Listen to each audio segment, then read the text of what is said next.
Notes बना सकते हैं और उसी नोट्स को पढ़िएगा।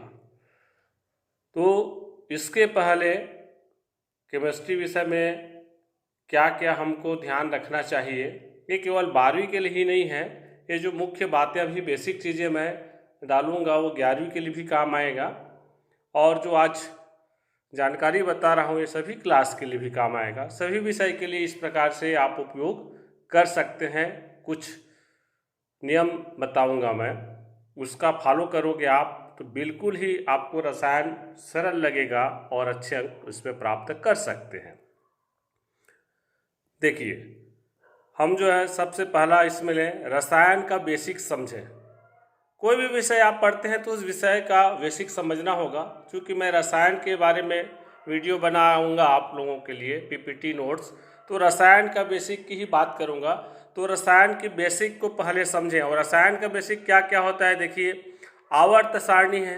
अब आवर्त सारणी में आप लोग सब जान रहे हैं 118 तत्व है, उसका नाम जो है परमाणु क्रमांक, परमाणु भार, आणविक द्रव्यमान, इलेक्ट्रॉनिक विन्यास, संयोजकता, इन सब के बारे में अगर जान गए आप आवर्त सारणी के, तो आपका 50% केमिस्ट्री ऐसे बन जाता है।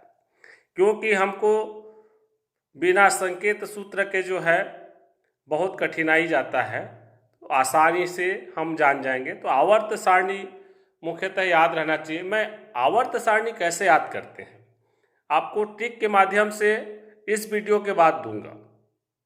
कुछ बेसिक चीज़ें आपको बता दूंगा, उसके बाद unit wise PPT notes lecture के साथ आपको प्रोवाइड कराऊंगा इस यूट्यूब चैनल के माध्यम से। तो इन बातों को जो है हमको याद रखना होगा, जो बेसिक बातें हैं।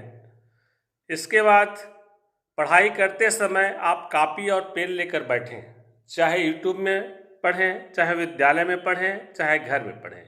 आपके पास कापी और पेन हमेशा साथ रहना चाहिए, ताकि कोई भी चीज़ नोट करना हो तो नोट कर लें आसानी से। यूनिट वाइज पढ़ाई करें। आप जो है आखिरी यूनिट को पहले पढ़ें, बाद में इधर पढ़ेंगे, आगे पीछे ऐसा नहीं होना चाहिए। आप जब पढ़ाई करते हैं तो यूनिट वाइज पढ़ाई करिए। इससे क्या होगा, क्रमबद्धता बने रहता है, और जब एग्ज़ाम में बैठेंगे तो आपको याद आते जाएगा। इस पार्ट में अमुक टॉपिक था, इसके चीज़ बारे में बताया गया था, तो अगला वाला में फिर क्या था, ये याद आते जाता है। तो यूनिट वाइज ही पढ़ाई करें, यूनिट वाइज नोट्स बनाएं बिल्कुल, और उसी नोट्स को पढ़िए आप लोग। और जो है अलग अलग देखते हैं नोट्स, तो उसके पीछे मत भागिए। फिर ऑनलाइन वीडियो देखते समय ध्यान से सुनते समझते हुए लिखते भी जाना है। ऑनलाइन वीडियो देखते समय आप ध्यान से सुनिए, समझिए और नोट्स बनाइए, जैसे विद्यालय में भी करते हैं हम लोग। फिर नोट्स को आप जितना अधिक रिवीजन करोगे, जितना बार बार पढ़ोगे, उतना ही ज़्यादा याद रख पाओगे और समझोगे। लिख कर भी देखें, क्योंकि परीक्षा में लिखना ही होता है, तो लिखने का भी प्रैक्टिस करें, अक्षर भी सुधरेगा और आपको लंबे समय तक याद रहेगा लिखा वाला चीज़। जो आप समझ गए उसे अपने दोस्तों को भी समझाएं और पढ़ाएं। इससे आपका समझ ज़्यादा बनेगा और आप में निखार आएगा। जितना ज़्यादा आप दोस्तों को समझाएंगे, आपकी समझ भी उतना ही बनते जाएगा, आपको ज़्यादा समझ में आएगा। टेस्ट से न भागें। आवश्यक हो टेस्ट बिल्कुल दें, आवश्यक ही चीज़ है। अगर घर में भी आप किसी के माध्यम से टेस्ट देना चाहें, कोई प्रश्न तैयार करें और लेना चाहें, तो भी दे दीजिए। जितना टेस्ट देंगे उतना निखार आएगा आप में, आपका विषय के प्रति पकड़ आएगा, परीक्षा का जो डर है वो दूर होते जाएगा और विषय आपको अच्छा लगने लगेगा और विषय में अच्छी पकड़ आ जाएगी। फिर कोई भी कार्य कल पर न छोड़ें। कोई भी वर्क जो है, होमवर्क जो है, स्कूल से हो चाहे घर से हो या यूट्यूब में पढ़ रहे हैं, कोई भी कार्य कल करेंगे ऐसा न छोड़िए। कल कभी नहीं आता है, इसलिए तत्काल करिए, उसको समय निकाल करके उसी दिन ही करिए। दूसरे पर निर्भर न रहें, आत्मस्वावलंबी बने। कई बार देखने के लिए मिलता है कि हाँ मेरे दोस्त पढ़ रहे हैं उनसे नोट्स ले लूँगा, पढ़ लूँगा। नहीं, इससे आपका भला होने वाला नहीं है। आप खुद नोट्स तैयार करिए। मैं आपको पीपीटी के माध्यम से लेक्चर देते हुए नोट्स उपलब्ध कराऊंगा, लेकिन इसके अलावा भी आप चाहें तो जो एनसीईआरटी की बुक है उसका कंसल्ट करिए। बिल्कुल एनसीईआरटी बुक के आधार पर ही जो है मिलान करते हुए पढ़िए। आपका कंपटीशन एग्जाम में एनसीईआरटी बुक को ही आधार माना जाता है। प्रारंभ से ही टाइम टेबल बनाकर 4 से 6 घंटे की पढ़ाई करें।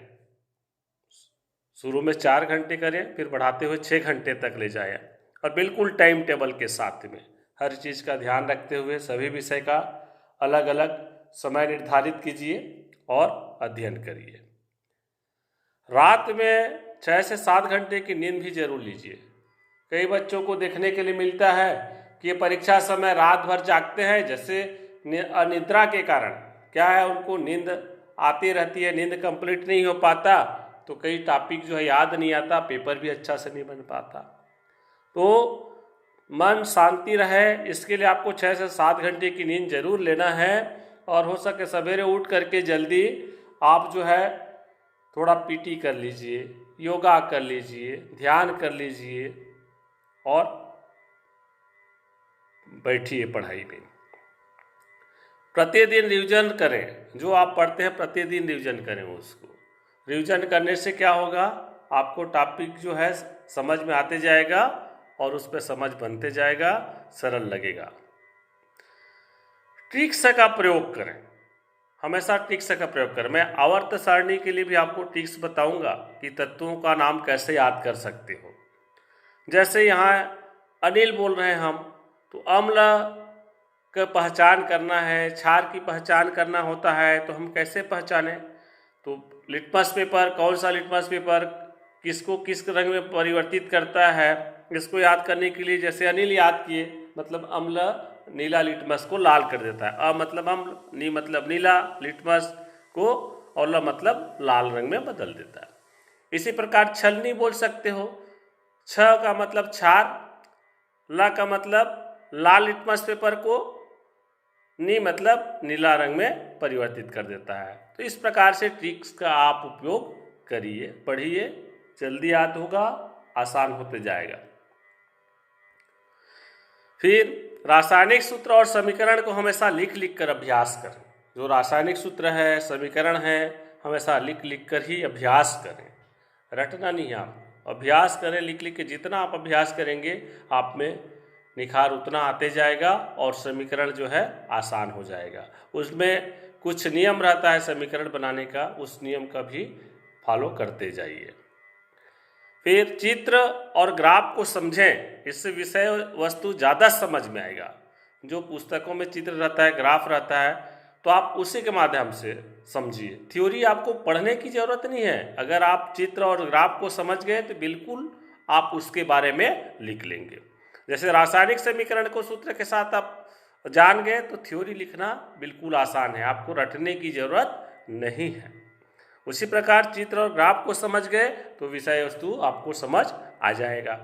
फिर न्यूमेरिकल सवाल जो हैं, गणितीय जो सवाल हैं, उनका फार्मूला याद रखें और फार्मूला से बनाएं, बिल्कुल आसान हो जाता है सवाल और आसानी से बनता है। न्यूमेरिकल से भागे मत, ये आपका स्कोरिंग होता है, ज़्यादा नंबर लाता है।